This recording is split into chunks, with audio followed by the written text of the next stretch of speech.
अस्सलामुअलैकुम दोस्तों, मैं हूं मोहम्मद आसिफ़ और आप सुन रहे हैं द सुन्ना स्क्वाड। उम्मीद करता हूं आप सब लोग खैर और आफ़ियत से होंगे और सबके रोज़े बहुत अच्छे गुज़र रहे होंगे। अल्लाह ताला के शुक्र से भर भर के दस्तरखान सजाए जा रहे होंगे, गले तक सहरी में खाना खाया जा रहा होगा, फिर दिन भर खट्टी डकारों से लड़ा जा रहा होगा। अच्छा, उन लोगों के क्या हाल हैं जो रमज़ान में जिनका चलन है कि 10-10 कुरान शरीफ और 8-8 कुरान शरीफ पूरे करते हैं, भले ही समझ करके एक भी आयत न पढ़ी गई हो। अच्छा, वैसे उन लोगों के भी क्या हाल हैं जो 3 दिन की तरावी या फिर 5 दिन की तरावी या 10 दिन की तरावी पढ़ करके बाकी के 27, 25 या फिर 20 दिन सीना चौड़ा कर करके घूमते हैं।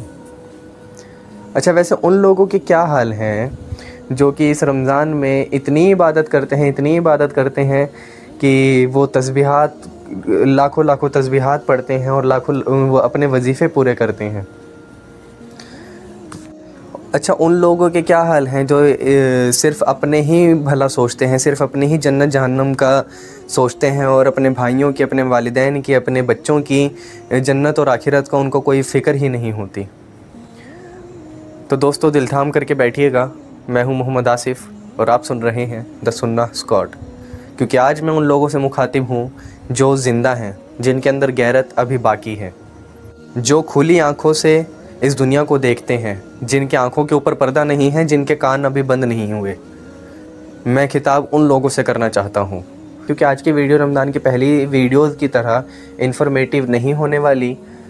आज मैं सिर्फ़ और सिर्फ अपनी बात रखूँगा और सवाल करूँगा उन लोगों से, नींद से उठाने की कोशिश करूँगा उन लोगों को जो हकीकत जानते हैं और लेकिन वो चुप हैं।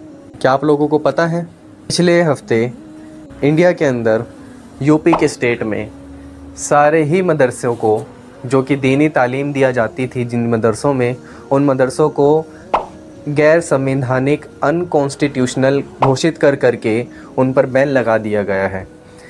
उनके सारे अकाउंट्स फ्रीज़ कर दिए गए हैं। उनके 27 लाख बच्चों को बेघर कर दिया गया है और 10,000 से ज़्यादा टीचर्स को नौकरी पेट पे लात मार दी गई है। क्या आप लोग जानते हैं इस बात को? 20 साल पहले सन 2004 में मुस्लिम रिलीजियस स्कूल्स का जो लॉ पास हुआ था, सन 2024 में 20 साल बाद उसको गैर संवैधानिक अनकॉन्स्टिट्यूशनल घोषित कर दिया गया। और उसकी वजह क्या बताई गई कि ये लॉ वायलेट्स करता है इंडिया का कॉन्स्टिट्यूशनल सेकुलरिज़म की असल बुनियाद के ऊपर हम इंशाल्लाह फिर कभी बात करेंगे कि कैसे ये सेकुलरिज़म की घुट्टी पूरी इंसानियत को मीठी गोली के रूप में दी गई है और पूरी इंसानियत को ये गोली दे करके सुला दिया गया है। जबकि असल सेकुलरिज़म के जो इस सेकुलरिज़म को बनाने वाले, वजूद में लाने वाले जो लोग हैं, वो खुद अपनी किताबों में कहते हैं कि जहाँ जो सेकुलर स्टेट के अंदर रिलीजन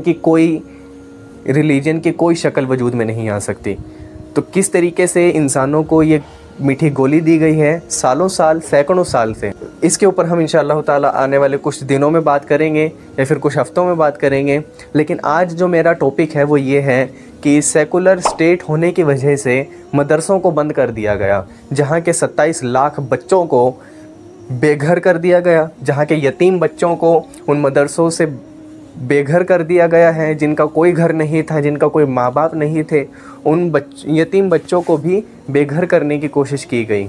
आप लोगों को ये चीज़ मालूम है? जो इन मदरसों के हेड हैं वो कहते हैं कि हम इसको सुप्रीम कोर्ट में लेकर के जाएंगे, लेकिन उन हेड को भी अगर हम देखें, उनकी भी जब हम जांच पड़ताल करें, जब हम उनके आधार कार्ड का स्कैन निकालते हैं तो हमें पता ही चलता है कि वो भी उसी पर्टिकुलर पार्टी के कार्यकर्ता हैं, उसी पर्टिकुलर पार्टी के लीडर्स हैं, जिस पर्टिकुलर पार्टी की वजह से ये काम हो रहा है। ये जो इफ्तिखार अहमद जावेद हैं, ये चेयरमैन हैं यूपी बोर्ड मदरसा एजुकेशन के, जो कि बीजेपी के भी मेंबर हैं। अब मुझे कोई ज़रा ये बताए कि मैं कैसे इस बंदे के ऊपर भरोसा कर लूँ कि ये सुप्रीम कोर्ट के अंदर जाएगा और मेरे बच्चों को तालीम देगा। मैं कैसे इस बंदे के ऊपर भरोसा कर लूँ जो खुद उस डिटेक्टर के साथ मिला हुआ है? मैं कैसे इस बंदे के ऊपर भरोसा कर सकता हूँ? कोई मुझे बता सकता है? आगे अगर हम लोग देखें, जो कोर्ट ने पाया है कि वो वॉयलेशन क्या हो रही थी, राइट ऑफ एजुकेशन का जो एक्ट है उसकी वॉयलेशन क्या हो रही थी, उसमें आप ये पढ़ सकते हैं कि असल जो वजह रही है वो वॉयलेट जो हुई है आर्टिकल 21 और 21A राइट टू एजुकेशन के एक्ट की, वो ये हुई है कि 10वीं और 12वीं के बाद आपको चॉइस दे दी जाती है कि आप उसमें थियोलॉजी पढ़ सकते हैं, कि आप उसमें थियोलॉजी पढ़ सकते हैं, उर्दू पढ़ सकते हैं, या इंग्लिश पढ़ सकते हैं, या हिंदी पढ़ सकते हैं। आगे अगर हम बात करें तो 10वीं क्लास के बाद स्टूडेंट को रेकमेंड किया जाता है कि वो साइंस और मैथ और सोशल साइंस और सिमुलेशन जो इन सब चीज़ों को या फिर इंग्लिश की क्लासेस को लेना बंद कर दे। ज़रा आप मेरे साथ चलिएगा कि ये रास्ता किस तरफ जा रहा है। 12वीं क्लास के बाद उसको इंग्लिश के ऊपर बैन लगा दिया जाता है और उसको वो 10वीं की इंग्लिश की किताबें पढ़ाई जाती हैं जो कि पुरानी हो जाती हैं। 12वीं क्लास में 10वीं की किताबें पढ़ाई जाती हैं। अभी अगर हम आगे चलें, इसी वजह से इसके अंदर ना तो क्वालिटी रही और ना ही ये यूनिवर्सल रहा। और आप अगर देखेंगे इसी दुनिया को और दीन को तुम लोगों ने अलग करके रख दिया है। इसी वजह से 15 साल एक बच्चा अपने 15 साल उस ज़िंदगी के लगाने के बाद जब वो उस मदरसे से निकलता है उसकी डिग्री लेकर के, तो उस डिग्री इस दुनिया में किसी काम की नहीं होती, क्योंकि उसको दुनिया से बहुत दूर कर दिया जाता है। उसके दिमाग में दुनिया भुला दी जाती है, जबकि इसी दुनिया के अंदर इस्लाम को नाफिज करने वाला बनाना था उसको इंग्लिश पढ़नी नहीं आती। 95% से ज़्यादा आप मदरसे के जो बच्चे देखते हैं वो बेचारे इतना उनके ऊपर तशद्दुद किया जाता है कि अगर आप उनके सामने इंग्लिश की किताबें रख दें तो वो पढ़ नहीं पाएंगे। ज़रा मुझे बताएं कि पिछले 10 सालों में कितने ऐसे जज हैं जो कुरान के ऊपर चलते हों, जो कुरान हिफ्ज़ हों, जो कुरान के आलिम हों और वो फिर लॉ की भी डिग्री करते हों, वो फिर लॉ की डिग्री करके जज भी बनते हो। कितने ऐसे वकील हैं जो कुरान हाफिज़ हों, जो मदरसे से पढ़ करके उनके साथ में कोई डिग्री हो जो दुनिया में उनके काम आ सके। ज़रा मुझे बताएं कितने ऐसे डॉक्टर हैं, कितने ऐसे वकील हैं,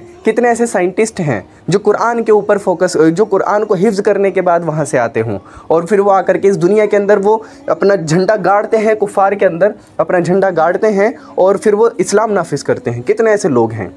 तुम लोगों ने दुनिया को और दीन को अलग कर दिया। मेरे नबी का दीन कुफ़ार की छाती के ऊपर पनपा था। तुम लोगों ने कुफ़ार के और दीन के सामने इतनी बड़ी दीवार खड़ी कर दी कि बेचारा वो छलांग मार के भी झांकना चाहे तो वो झांक नहीं सकता। कहता हूँ वही जो हक है, मेरा नहीं वास्ता किसी सूदखोर से। भाई मुझे किसी से परवाह नहीं है। मेरे घर में कोई रोटी नहीं पहुँचाता, कोई राशन नहीं पहुँचाता, मुझे मेरा अल्लाह खिला रहा है। मैं वही कहूँगा जो हक बात है, चाहे किसी को अच्छी लगे या बुरी लगे। क्या हम लोगों को अभी भी होश नहीं आता? मदरसे हम लोगों ने बंद कर दिए। क्यों? क्योंकि वो सेकुलर स्टेट के ओपोजिट जा रहे थे। अब अगर हम देखें तो हमारे बच्चे जाएंगे कहाँ? हम अपने बच्चों को मजबूरन किसी और स्कूल में भेजते हैं, लेकिन जब हम उन स्कूलों में भेजते हैं तो हमारे बच्चों को टॉर्चर किया जाता है। ज़रा देखिएगा उठा करके 12 मार्च की सन 2024 की ये रिपोर्ट। 15 साल के मुस्लिम बच्चे ने सुसाइड कर लिया। उसकी वजह मैं आप लोगों को इंशाल्लाह आगे बताऊंगा। लेकिन 15 साल का एक बच्चा जो होता है उसके ऊपर सही तरीके से शरीयत का भी लॉ पास नहीं हो सकता। आप समझ पा रहे हैं कि उस बच्चे के ऊपर क्या गुजरी होगी कि उसने घर में आकर के पंखे से खुद को लटका लिया, कि कितना टॉर्चर किया गया होगा उस बच्चे को, उसके दिमाग के ऊपर कितना ज़्यादा बोझ डाला गया होगा। जिसके अंदर गैरत अभी भी मरी नहीं होगी, जिसके आँख और कान खुले हुए होंगे, जो अपनी चारों इंद्रियां खोल करके, पांचों इंद्रियां या फिर चारों इंद्रियां 4 सेंसेस या फिर 5 सेंसेस को खोल करके ज़िंदगी को जीता होगा, उसके सामने ये फ्रेम बड़ा होगा दुनिया को देखने का। वो देखता होगा, वो देखेगा कि महाराष्ट्र के अकोला गांव में किस तरीके से इस बच्चे के ऊपर टॉर्चर किया गया है। मदरसे बंद कर दिए गए ताकि वहाँ से आपके बच्चे पढ़ाई ना कर सकें। आपके बच्चे जब स्कूल में जाते हैं तो वहाँ पे उनके साथ ये सलूक किया जाता है जहाँ पे उनकी प्रिंसिपल और उसकी मेन टीचर उसको टॉर्चर करती है कि तुम मुसलमान के बच्चे, तुम हराम खोर हो, तुम हरामजादे हो, तुम्हें पढ़ने लिखने का हक नहीं है, तुम इस चीज़ का हक नहीं रखते कि तुम तालीम पाओ। उसे फेल करने का डरावा दिया जाता है। वो सालों साल उस स्कूल के अंदर टॉर्चर किया गया और वो अपने घर वालों से शिकायत करता भी रहा, लेकिन उसके घर वालों का करना ये था कि 10वीं के बाद हम तेरा स्कूल चेंज करवा देंगे। क्या आप लोगों को पता भी है कि जब एक बच्चे के ऊपर, एक स्टूडेंट लाइफ तो हम सब ने गुजारी है, एक स्टूडेंट के ऊपर पास और फेल ज़िंदगी और मौत जैसा होता है। अगर वो फेल आ जाता है तो ऐसा आती है कि जैसे उसके ऊपर मौत तारी हो गई हो। कितनी बेइज्जती उसको सामना करना पड़ता है अपने ही घरों के अंदर। मैं इसके बारे में ज़्यादा नहीं कहूँगा। आप इसके बाप से, इस बाप पे क्या बीत रही होगी, उस माँ के ऊपर क्या बीत रही होगी जिसका बच्चे ने थक हार करके सुसाइड कर ली। ज़रा सुनिएगा उसकी ज़ुबानी, क्या कहते हैं इसके वालिदैन, क्या कहते हैं इसके घर वाले। वो तो कल 9 मार्च हमारे स्कूल से फोन आया, हम स्कूल में गए तो हमारे बच्चे ने बताया वो जो स्कूल में उसे प्रिंसिपल मैडम ने मारी, टीचर ने मारे, और मारने के साथ साथ उसको जलील बहुत करा गया, उसको बेइज्जत करा गया। वो उतना मानसिक डिप्रेशन में आ गया था कि उसका दिमाग काम नहीं कर रहा था। वो स्कूल से आया तो बच्चों के साथ में चौड़ा बड़ा हो रहा था। फिर वो स्कूल से 3 बजे आया, फिर ट्यूशन में गया। ट्यूशन में आने के बाद में उसके दिन भर दिमाग में स्कूल के मैडम की बातें घूम रहे थे, मैं तेरे नाम निकाल दूंगी, मैं तेरी टीसी निकाल दूंगी, तुम मुसलमान बच्चे बहुत हराम हो रहे थे, तुम्हारे ये वजह से मैं तुम्हारे स्कूल में एडमिशन नहीं दी तुम्हारे मुसलमान बच्चों को, ये तक के बोला गया हमारे बच्चे को। हमारा बच्चा डिप्रेशन में आ गया, और डिप्रेशन में आने की वजह से उन्हें घर में ट्यूशन भी आने के बाद में घर में ऊपर गया, उसके रूम में जाके मम्मी को बोला मम्मी मैं होमवर्क करता हूँ, होमवर्क करके बोला और फांसी लगा लिया। आधा घंटा घर में लटका हुआ रहा। हमने जब जाके देखे हमारा बच्चा पढ़ रहा हूँ अंदर जाके, तो देखे तो उन्हें फांसी लगा के आत्महत्या कर लिया। ये सब हुआ, ये जितना भी कार्यक्रम हुआ सब स्कूल की वजह से हुआ। स्कूल की वजह वालों ने उसको टॉर्चर करे, उसको जलील करे। उसकी स्कूल की principal madam Meera Ahuja madam, उन्होंने इतना जलील करे उसको, तो मुसलमान के बच्चे पढ़ने लायक नहीं रहते बोले, यहाँ तक कि बोला गया उसको। जो भी स्कूल वाले इस प्रकरण में दोषी है, मेरा आपसे यही निवेदन है, पुलिस थाने से यही निवेदन है, इन पे कड़ी से कड़ी कार्रवाई हो और इन पे गुना दाखिल हो। 306 और 323 गुना दाखिल होना चाहिए इन पे, क्योंकि इनकी वजह से मेरा बच्चा मरा। हमारा बच्चा सुबह स्कूल में जाते वक्त मैच खेलने गया था, वो बच्चा घर में कैसा था, स्कूल में आने के बाद में बच्चे ने फांसी लिया। स्कूल वालों ने उसको इतना डिप्रेशन में डाल दिए थे, इतना डिप्रेशन में डाल दिए थे, ये कारण हमारे बाद में जब पुलिस ने एक्शन लिया तो पता चला कि ये माजरा पेश आया था। वो बच्चा स्कूल से चुपचाप आकर के ट्यूशन जाता है, ट्यूशन से आकर के पढ़ाई करने के लिए ऊपर जाता है और जाकर के अपने आप को फांसी के फंदे से लटका लिया जाता है। मैं आप लोगों को भड़का नहीं रहा, मैं सिर्फ आप लोगों को रीज़न बता रहा हूँ। मैं सिर्फ मुसलमानों से खिताब नहीं कर रहा, मैं हर उस इंसान से खिताब कर रहा हूँ जिसके अंदर गैरत बाकी है, जिसके अंदर और इंसानियत अभी बाकी है। क्यों एक टीचर इस तरीके से बच्चों को टॉर्चर करने पे आमादा हो गई? क्यों? तो इसकी रीज़न जो है वो ये है कि मेन स्ट्रीम मीडिया के ऊपर 24 घंटे यही जहर घोला जाता है कि हिंदू मुस्लिम, हिंदू मुस्लिम, हिंदू मुस्लिम, हिंदू मुस्लिम। आपकी पॉलिटिकल पार्टीज़ ने आप लोगों को इतना अलग कर दिया है। अंग्रेज़ों ने तो आप लोगों को क्या ही लूटा था, अंग्रेज़ों ने तो आप लोगों को क्या ही लूटा था जो आज आप लोगों की लूट मार की जा रही है। आप लोगों को 24 घंटे ये ड्रग दिया जाता है। सोशल मीडिया पे उन अंकल्स को ये पोस्ट दी जाती है कि फैला दो इनको अपने अपने ग्रुप्स में। उस टीचर, क्या सिर्फ वही टीचर सोशल मीडिया देखती थी? क्या वही टीचर सिर्फ मीडिया को फॉलो करती थी? इसके जैसी लाखों करोड़ों टीचर्स होंगे, इसके जैसे लाखों करोड़ों बेचारे बच्चे होंगे जो अपने घर वालों से, अपने माँ बाप से बता नहीं पाते। और मैं सबसे उससे भी बुरी बात अगर मैं आप लोगों को बताऊँ, हम भी अपने बच्चों से कोई दोस्ती नहीं रखते, हम भी अपने बच्चों से कोई दोस्त वाला रवैया नहीं रखते।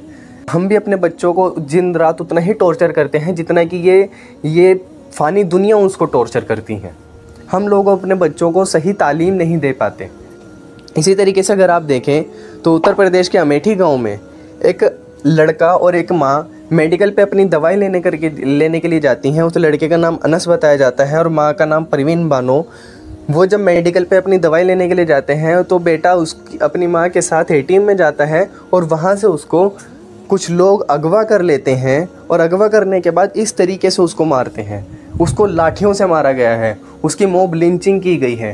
एक ही मीटिंग में ये सब हो गया? जाहिर है उसके ऊपर नज़र रखी जा रही थी, जाहिर है उसके ऊपर नज़र रखी जा रही थी कई दिनों से, जिस वजह से उसके साथ ये किया गया। रीज़न अभी तक नहीं इसमें मेंशन किया गया, लेकिन ये चीज़ें हो रही हैं। क्यों? क्योंकि आपको मूवीज़ ऐसी देखने के लिए मिलती हैं जो एक पर्टिकुलर सोसाइटी के, एक पर्टिकुलर कम्युनिटी के ख़िलाफ़ होती हैं, जो एक पर्टिकुलर कम्युनिटी को भड़काने का काम करती हैं। हर साल इलेक्शंस के करीब पिंच किया जाता है, पंप किया जाता है, किसी तरीके से धर्म के बीच में लड़ाइयाँ हो और उसके बाद वो वोट बैंक इकट्ठा किया जाए। कहने वाले ने बहुत अच्छी वो बात कही थी कि जब आपने किसी देश को बर्बाद करना हो, जब आपने किसी देश को बर्बाद करना हो तो वहाँ के लोगों को धर्म के नाम पर लड़ाना शुरू कर दो, वो देश अपने आप ही खोखला हो जाता है। पढ़े लिखे लोगों में आज इतनी ज़्यादा नफ़रत भर दी गई है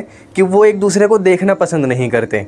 मैं सिर्फ मुसलमानों की बात नहीं करूँगा मैं इस वक्त सिर्फ मुसलमानों की बात नहीं करूँगा। ज़रा ये देखिएगा, ये न्यूज़ है 19 मार्च की 2024 की, बदाऊं नाम के डिस्ट्रिक्ट में उत्तर प्रदेश के, जहाँ पे साजिद और उसका एक और भाई है, वो अपने पड़ोसी के घर में घुस करके उसके 2 बच्चों को कत्ल कर देते हैं। उनको कत्ल कर देते हैं और उनकी गर्दन काट देते हैं ब्लेड के ज़रिए। वो तीसरे बच्चे के ऊपर भी हमला करने जा रहा होता है, लेकिन वो तीसरा बच्चा छुड़ा करके भाग जाता है। अब वो जब वहाँ पे भीड़ इकट्ठी होती है तो जो साजिद नाम का, जो जावेद या फिर साजिद नाम का जो इंसान था, वो वहाँ से भाग रहा होता है। इतने में पुलिस उसको इनकाउंटर करके मार देती है। उन दोनों बदबख्तों ने इस तरीके से, इतने बुरे तरीके से उसका मर्डर किया है कि बाद में इस रिपोर्ट में लिखा हुआ है कि उसका खून तक उन्होंने पिया है। मैं नहीं जानता कि ये कोई साइको होंगे या फिर ये प्लांटेड होंगे या फिर ये वाकई ही में मुसलमान हो सकते हैं, लेकिन बाद में जो उसके साथ हुआ वो बिल्कुल शरीयत के मुताबिक हुआ। आप लोगों ने बिल्कुल शरीयत के ऊपर अमल किया है। तो इस्लाम आपको क्या कहता है? इस्लाम आपको क्या कहता है? कत्ल के बदले कत्ल, कत्ल की सज़ा कत्ल है। अगर आप उसको छोड़ भी देते तब भी उसको एक गैरतमंद मुसलमान, एक कुरान और हदीस को मानने वाला मुसलमान, जो सुन्नत और कुरान को समझने वाला और पढ़ने वाला, उस पर अमल करने वाला जो मुसलमान था, वो उसको यही कहता कि इस इंसान को, इसने 2 बच्चे कत्ल किए हैं, इसको एक बार मौत की सज़ा दी जाए और उसको ज़िंदा किया जाए, दोबारा उसको मौत की सज़ा दी जाए। क्यों? क्योंकि हम लोग, हम मुसलमान, हम एक अल्लाह को मानने वाले, हम इस चीज़ पर चलते हैं जिसमें अल्लाह ताला सूरह माइदा की आयत नंबर 8 में फरमाता है कि ए ईमान वालों, ऐसे बन जाओ कि अल्लाह के लिए हर वक्त तैयार रहो और इंसाफ की गवाही देने वाले रहो। और आगे सुनो, मेरा अल्लाह ये कहता है अपने कुरान में, हमें ये सिखाता है कि ए ईमान वालों, किसी कौम की दुश्मनी तुम्हें इस बात पर आमादा ना कर दे कि तुम ना इंसाफ़ी करो, इंसाफ से काम लो, यही तरीका तकवा के ज़्यादा करीब है। और अल्लाह से डरते रहो, अल्लाह यकीनन तुम्हारे तमाम कामों से पूरी तरह वाकिफ़ है। अब हमारा स्टांस देखो और इन लोगों का स्टांस देखो, इन पॉलिटिकल पार्टीज़ का स्टांस देखो कि कैसे ये लोग धर्म के नाम पर लोगों को लड़वा रहे हैं, कि कैसे ये लोग एक दूसरे के भाइयों से लड़वा रहे हैं। हम कहते हैं, हम ईमान वाले कहते हैं कि कत्ल की सज़ा कत्ल है। अगर किसी ने जिना किया है तो उसको मिसमार किया जाए, चौक में नंगा कर करके उसको मारा जाए। हम लोग कहते हैं तुम लोग शरीयत नाफिज तो करके देखो, तुम लोग कुरान के ऊपर चल करते तो देखो ना, तुम्हारी सोसाइटी के अंदर सुधार आया तो हमें कहना अल्लाह का वो कुरान झूठा नहीं हो सकता। तुमने मुसलमानों कुरान को फॉलो करना छोड़ दिया, तुमने अपने कुरान को पसे पुश्त डाल दिया। क्या तुम कोई कह सकते हो कि कत्ल की सज़ा कत्ल है? ये मेरे नबी की टीचिंग्स हैं, ये मेरे अल्लाह की गाइडेंस है कि हम मुसलमान कहते हैं कि कत्ल की सज़ा कत्ल है। कुरान को एक बार फॉलो करके तो देखो, तुम्हारी सोसाइटीज़ में ना बदलाव आया तो कहना मेरे नबी की टीचिंग्स गलत नहीं हो सकती, मेरे अल्लाह की गाइडेंस गलत नहीं हो सकती। तुम लोग क्या कर सकते हो? तुम लोग कह सकते हो कत्ल की सज़ा कत्ल है। क्या करोगे तुम लोग? रेप करके अगर कोई आता है तो उसके गले में मालाएं डालते हो बदबख्तों। कुछ और नहीं सूझा तुम लोगों को? सोसाइटी का सत्यानाश करके डाल दिया है।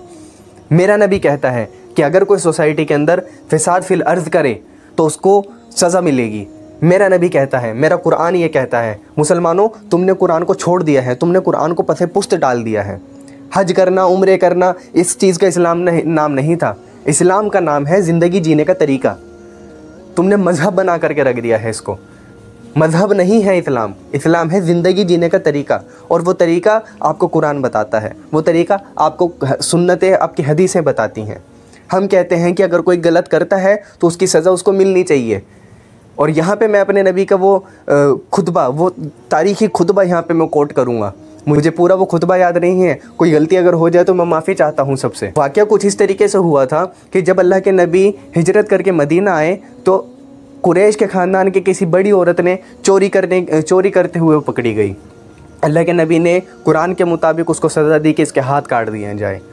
बड़े बड़े कुरैश जो हैं वो थर थर काँपने लगे कि हमारे घर की बेटी, हमारे इतने ऊंचे ख़ानदान की बेटी वो भरी उम्र में हाथ कटा कर लेकर के घूमेगी तो कितनी बदनामी होगी उसकी। जाकर के अल्लाह के नबी से कोई इसकी सिफारिश करे कि इसकी सज़ा को बदल दिया जाए। अब किसी की हिम्मत नहीं हुई तो उसामा बिन ज़ैद रज़ी अल्लाह तआला अन्हु उनको मनाया गया और अल्लाह के सबसे चहीते बेटे, अल्लाह के सबसे चहीते जो शख्स थे वो उनको भेजा गया। उन्होंने जब जाकर के अल्लाह के नबी से दरख्वास्त की कि या रसूल अल्लाह फ़ातिमा हैं, या रसूल अल्लाह फ़ातिमा फ़लाह की बेटी है, और इतने बड़े ख़ानदान से आती हैं, उसकी सज़ा आप बदल दीजिए। अल्लाह के नबी का चेहरा गुस्से से इतना ज़्यादा कभी किसी ने नहीं देखा था जितना उस वक्त पे देखा। फिर अल्लाह के नबी ने वो तारीख़ी खुतबा दिया कि ए कुरैश के लोगों, ए अंसार, क्या तुम चाहते हो कि जो तुमसे पहली कौमों ने किया वही तुम भी करो? यकीन जानो, आज अगर उस फ़ातिमा की जगह फ़ातिमा बिनते मोहम्मद की बेटी फ़ातिमा भी होती तो आज उसके भी हाथ कत्ल किए जाते। कुरान की गाइडेंस नहीं बदल सकती सल्लल्लाहु अलैहि वसल्लम रज़ियल्लाहु अन्हा। कुरान की गाइडेंस नहीं बदल सकती। तुम लोगों ने कुरान को बदल दिया, तुम लोगों ने शरीयत को बदल दिया, तुम लोगों ने शरीयत के रूह को बदल दिया, तुम लोगों ने मदरसे चलाए, लाखों मदरसे चलाए। आज इसी वजह से तुम लोगों के ऊपर वो पलट दिए गए हैं। तुम लोगों ने मदरसों के पीछे स्कैम किए हैं, फ्रॉड किए हैं। तुम लोगों ने मदरसों में बच्चों को सही तालीम नहीं दी। तुम लोगों ने बच्चों को प्रोडक्ट बना करके बेचा है। तुम लोगों ने यतीम बच्चों की ज़कातें खाई हैं। तुम लोगों के भरे हुए पेट इस चीज़ के गवाह हैं कि तुम लोगों ने बैठ करके खाया है। तुम लोगों ने उन बच्चों के फ्यूचर ख़राब किए हैं। तुम लोगों ने उन बच्चों को इस तरीके से करप्ट कर दिया है कि एक बच्चा 15 साल लगाने के बाद जब वो किसी मकतब के ऊपर बैठता है तो तुम ही लोग उसको फिर दोबारा निचोड़ते हो। 6-6 हज़ार रुपये की नौकरियां करवाते हो तुम उससे। शर्म नहीं आती तुम लोगों को? मेरे नबी के दीन के साथ तुम लोग खेल रहे थे। अच्छा हुआ कि तुम लोगों का ये धंधा बंद हुआ है। वो कुरान के हाफिज़, मेरे नबी के सहाबी, इस्लाम का झंडा लेकर के जब दुनिया फ़तह करने के लिए निकले हैं तो बिना तलवार उठाए उनके दीन के अंदर उनके इस्लाम को दुनिया ने अपनाया है। स्पेन को हमने तहज़ीब सिखाई थी, स्पेन को हमने तहज़ीब सिखाई थी। दुनिया के उस दौर में हमने वहाँ पे बिल्डिंगें बनानी सिखाई हैं। आज तक भी उन बिल्डिंगों जैसे स्ट्रक्चर कोई पैदा नहीं कर सकता। हिंदुस्तान को बड़ी बड़ी बिल्डिंगें मुसलमानों ने दी हैं। वो कुरान हाफिज़ थे, वो इस्लाम के ऊपर चलते थे। तुम कुछ ना करो, हज़रत उमर फ़ारूक रज़ियल्लाहु ताला अन्हु का वक्त पढ़ करके देख लो। जो इस्लाम उस वक्त पूरी दुनिया के अंदर चलता था, वो इस्लाम असल उरूज पर था। तुम लोगों ने किस तरीके से दुनिया को अलग कर दिया। उस वक्त वो इस्लाम अपने उरूज पर था। वही लोग जो कुरान हाफिज़ हुआ करते थे, वही लोग फाइनेंस मिनिस्टर भी हुआ करते थे, वही लोग मेडिकल का भी काम किया करते थे और वही लोग कॉन्स्टिट्यूशन भी चलाया करते थे। तो मैं क्यों ना तुम्हारे इन बढ़े हुए पेटों की तरफ इशारा करूं? मैं क्यों ना तुम्हें तिरछी निगाहों से देखूं? मैं तुम्हारी तरफ क्यों ना, तुम लोग जो पूरे हिंदुस्तान में, पूरी दुनिया में घूम घूम कर मेरे बच्चों के नाम पे चंदे खाते हो, ज़कात खाते हो, तो मैं क्यों ना तुम्हारी तरफ तिरछी निगाहें करके देखूं? मेरे नबी का दीन तुम लोग लूट करके खा गए। अरे सुन लो, कुरान को अगर अभी भी फॉलो नहीं करोगे तो तुम्हें बदल करके किसी और को ला दिया जाएगा। इज़राइल और फ़िलिस्तीन के बहुत करते हो, तुम अपने हिंदुस्तान में तो देखो, तुम अपने हिंदुस्तान की स्टडी तो करो। तुम्हारा आने वाला वक्त बहुत ख़राब होने वाला है। आने वाला वक्त हमारा बहुत ज़्यादा ख़राब होने वाला है। अगर यही डिक्टेटरशिप रही तो सिर्फ मुसलमानों की बात नहीं करता, 140 करोड़ लोगों का वो पागल बनाया जाएगा कि हिस्ट्री में इस तरीके से नहीं किया गया होगा। मुसलमानों, कुरान पर आओ, मुसलमानों इल्म को सीखो, मुसलमानों इल्म की सही रूह को जानो। सलाउद्दीन अय्यूबी नहीं पैदा हो सकता जब तक हमारी सोसाइटी में नूरुद्दीन जंगी ना हो। जो सलाउद्दीन अय्यूबी को 3 साल की उम्र से पैदा करता है, उसकी तरबियत करता है, वो नूरुद्दीन जंगी हमें चाहिए। वो फ़ातिह मोहम्मद की माँ हमें चाहिए, जो अपने दूध के साथ उसको जिहाद फ़ी सबीलिल्लाह की कहानियाँ सुनाती है, और तब जा कर के वो सुल्तान मोहम्मद फ़ातिह जैसा बेटा वो परवरिश पाया है। आज हमारी माएँ इस लायक नहीं रहीं। हमारी माँओं को मीठी गोलियाँ दी गई हैं। आज़ादी के नाम पर उनको लूटा जा रहा है। आज़ादी के नाम पर तुम लोग को लूटा जा रहा है। तुम्हारे बच्चे बर्बाद किए जा रहे हैं। तुम्हारी नस्लों का सवाल है। मेरा काम सिर्फ झंझोड़ना है, जो नींद में सोए हुए लोगों को झंझोड़ना है। भले ही वो मुसलमान हो, भले ही वो गैर मुसलमान हो, दोनों को यूज़ किया जा रहा है। अपने धर्म ग्रंथों को पढ़ो, धर्म के नाम पे लड़ाई मत करो। मैं मोहम्मद आसिफ कंपैरेटिव रिलीजन्स के ऊपर काम करना चाहता हूँ, लेकिन मुझे काम करने नहीं दिया जाता। मुझे पंप किया जाता है कि किसी न किसी तरीके से कुछ ना कुछ बोलो। मैं यकसानियत के ऊपर काम करना चाहता हूँ। क्यों? क्योंकि मेरा अल्लाह कह रहा है सूरह अल इमरान की आयत नंबर 63 में कि तुम लोगों के अंदर जो यकसानियत है उस पर एक हो जाओ। मैं लोगों को एक करना चाहता था, लेकिन तुम लोग मुझे करने नहीं देते। लेकिन कुछ बदमाश लोग मुझे करने नहीं देते। मेरी दरख्वास्त है सभी लोगों से, जो भी मुझे गैर मुस्लिम सुन रहा है, चाहे वो हिंदू हो, चाहे वो सिख हो, चाहे वो ईसाई हो, या फिर वो चाहे मुसलमान हो, अपने अपने धर्म ग्रंथ को पढ़ो, अपने अपने धर्मों की सही नॉलेज को हासिल करो और फिर देखो कि क्या अच्छा है क्या बुरा है। और जहाँ तुम्हें सुकून मिले, जहाँ तुम्हें लॉजिक मिले, जहाँ तुम्हें सच्चाई मिले, उस सच्चाई को अपना लेना, उस सच्चाई से पीछे ना हटना। और मुसलमानों, तुमसे बहुत बड़ा सवाल किया जाएगा। इस दीन को तुम दूसरों को लोगों तक पहुंचाने वाले थे, अब नबी क्यों नहीं आए? क्योंकि हमारे ऊपर जिम्मेदारी थी। हम अम्र बिल मारूफ नहीं अनिल मुनकर करने वाले थे। हम लोगों ने ये चीज़ें छोड़ दी तो अल्लाह ताला को भी हमारी ज़रूरत नहीं है। अल्लाह ताला इंसानों को छोड़कर अबाबिल पक्षी से काम ले लेता है। तो मेरे भाइयों, मेरी दरख्वास्त है, मेरी गुजारिश है कि आएँ दीन पर लौट करके।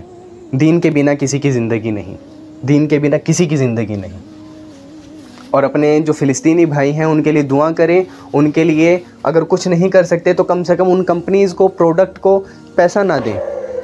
मैं सिर्फ उस शख्स को नींद से जगाना चाहता हूँ जो सो रहा है, जो कुछ कर सकता है, वो दीन के लिए भी कुछ कर सकता है, दुनिया के लिए भी कुछ कर सकता है, लेकिन वो सो रहा है। उसके जो अपनी आने वाली जनरेशन्स को सही नॉलेज दे सकता है, सही इल्म दे सकता है, सही नॉलेज दे सकता है, वो सो रहा है। लेकिन मैं सिर्फ उसको झिंझोड़ने का काम कर रहा हूँ। अब सुबह हुई चाहती है, ये रात तुम्हारे ऊपर बहुत लंबी गुजर चुकी है। तुम्हारी नस्लों के ऊपर ये सूरज जो निकलेगा उसके ज़िम्मेदार तुम होंगे कि वो सूरज किस तरीके का निकलेगा। या तो उस सूरज को ग्रहण बना करके निकालो अपनी नस्लों के ऊपर, या उस सूरज को अच्छा चमकता हुआ सूरज निकालो अपनी नस्लों के ऊपर। अपनी नस्लों को सही नॉलेज हासिल करवाओ, अपनी नस्लों को दीन का भी काम सिखाओ और दुनिया का भी काम सिखाओ। उसकी ज़िम्मेदारी हम सब के ऊपर है। मैं सिर्फ उसको जगाने का काम कर रहा हूँ। सोते हुए को तो हम जगा सकते हैं, लेकिन जो सोने का नाटक कर रहा हूँ। मैं मोहम्मद आसिफ इसी के साथ साथ आपसे विदा लेता हूँ। कही सुनी बात में जो भी गलती कोताही हुई होगी वो सब मेरी तरफ से थी, और जो भी अच्छी बात मैं आप लोगों से कह सका हूँ वो सारी अल्लाह ताला की तरफ से थी। वमा अलैना इल्लल बलाग। अस्सलामु अलैकुम।